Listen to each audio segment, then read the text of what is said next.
make the greatest progress only after they have self-corrected from electing a tool.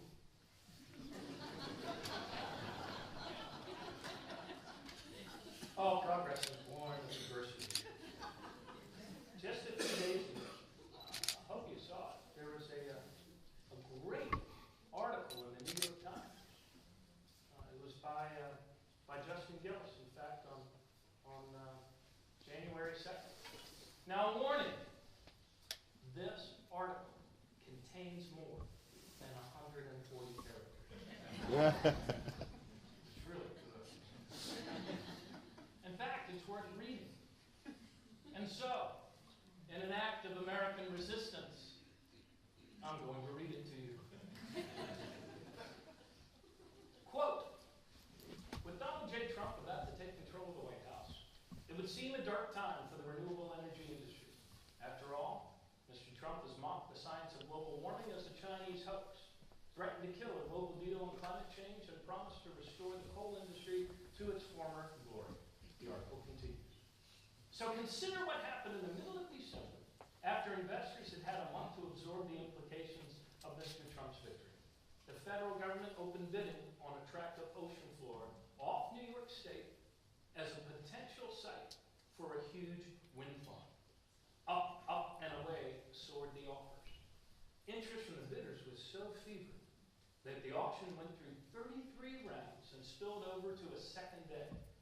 In the end, the winning bidder offered the federal treasury $42 million. And that is more than twice what the government got in August for all oil leases. All oil leases in the Gulf of Mexico. Who won the bid? None other than Statoil, the Norwegian oil company, which is in the midst of a major campaign to turn itself into a big player in renewable energy. The article continues. We do not know for sure that the New York wind farm will get built, but we do know this. The energy transition is real, and Mr. Trump is not going to stop. You can applaud for that. Yes.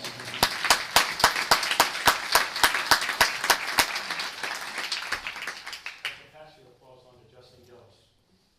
On a global scale, more than half of the investment in new electricity generation is going into renewable energy. That's more than $300 billion a year. A sign of how powerful the momentum has become. Wind power is booming in the United States, and with the industry adding manufacturing jobs in the rest of the states. When Mr. Trump's appointees examine the facts, they will learn that wind farm technician is projected to be the fastest growing occupation in America over the next decade. If Mr. Trump pushes for an early end to subsidies, he'll find renewable energy has friends in the Republican Party. Topping that list is Charles E. Grassley, the senior senator from Iowa. That state, all important in presidential politics, let us remember. Oh, will we ever forget? Will soon be getting 40% of its electricity from wind power. Wow. I can tell you, having spent a little time recently in Iowa, that the people of Iowa are very, very proud of their wind industry, and they should be. It employs almost 5,000 people. So let me talk about these United States for a second. To look at a geographic map of the election returns, of the counties and the states, you would think that the continent is awash in a sea of red climate denial.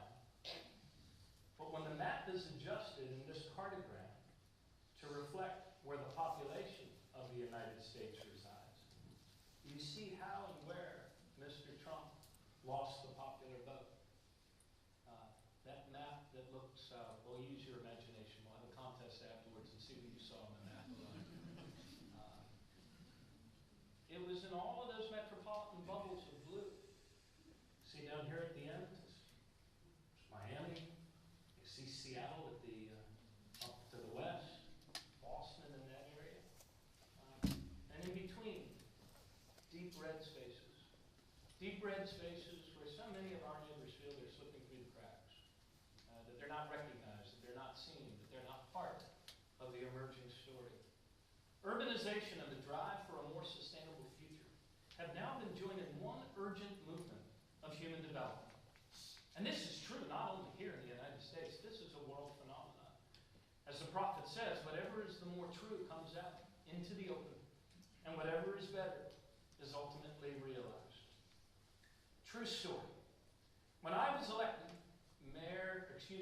once a mayor, always a mayor. When I was elected governor of the state of Maryland, our state had no sustainable energy policy. In fact, our state had no energy policy. In an ill-advised utility hustle, our state had just moved from a regulated to a deregulated framework. And get this, residential rates, once a kind of temporary cap came off, residential rates in the Baltimore metro area went up 70% from one bill to the next. So it was against that backdrop of price sensitivity, to put it mildly, outrage and anger from the voters, to put it more directly, that we got to work. And we put together the consensus, the policies, and most important, the actions necessary to address climate change. With our miles of coastland and our natural subsidence, Maryland is one of the most vulnerable states in the nation to the impacts of climate change, namely sea level rise. Sea levels along our 3,200 miles of coastline are rising 3 to 4 times faster than the global average. 13 islands in the Chesapeake Bay have now been swallowed up entirely, are no more. When I was a boy mucking around in the rivers and the marshlands of the eastern shore, the sea level was lower. Of course, when I was a boy camping in Glacier Park, Montana, there were still glaciers. So quickly as are things moving. As governor, we took action to make a new policy. We decoupled the misaligned profit relationship between utility revenues and electricity consumption. We passed climate change legislation, setting goals, deadlines, and action plans for achieving a 25% greenhouse gas reduction by 2025. We took our renewable portfolio from a voluntary 7% to a mandatory 20% by 2022. We passed net metering and put incentives in place to reduce energy consumption by 15% by 2015. And along the way, we became one of the very first states to join RGGI, the Regional Greenhouse Gas Initiative in Northeast states. We became one of the first states to adopt the International Green Building Code.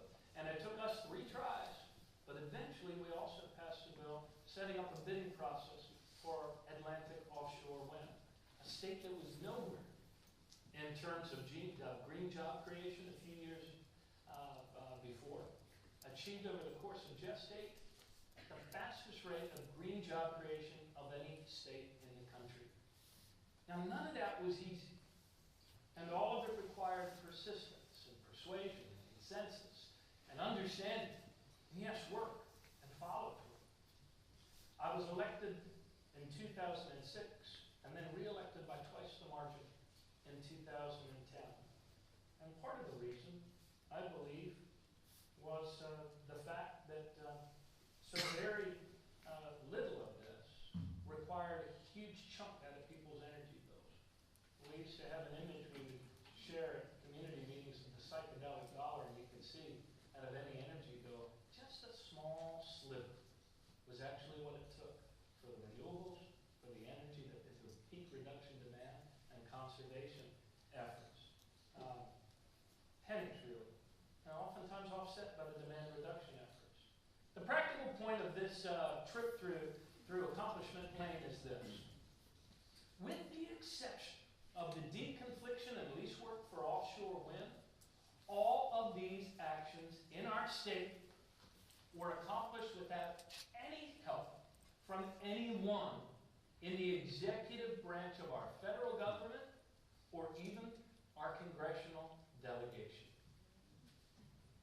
And the state of Maryland was not alone in her leadership.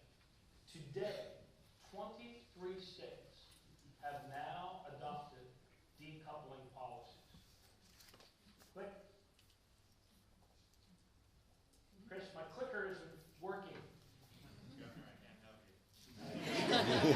you. There we go.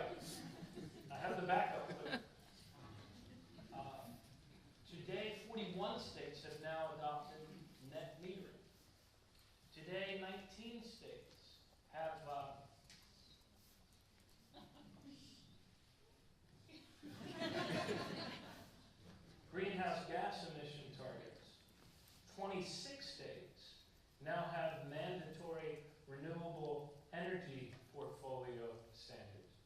22 states have now adopted energy efficiency standards and targets. And so let me state it plainly.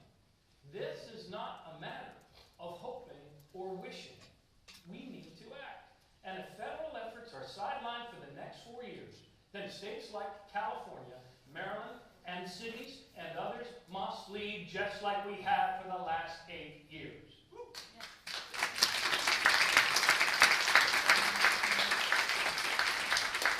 This election means the loss for a time of American political leadership, but it does not mean the loss of leadership by Americans, by all of you. And this is why your work is so very important. Remember, the executive branch in Congress had nothing to do with the green building revolution in the past. So nothing's changed with this election, except the level of ignorance. You are transforming homes into technologies in which people dwell. And where it's headed is something quite remarkable. Throughout the United States of America, our buildings account for 39% of our carbon emissions. And the vast majority of our buildings are clustered in our cities and metropolitan areas, those places where mayors, regardless of party, are pushing the envelope of the possible. Living buildings, micro-apartments, urban farming, building retrofitting, and it's all happening alongside of effective mayoral leadership. It's not enough that we cap new carbon emissions. We must draw down the poison that's already there. To do that, we must reimagine and redesign our way of living.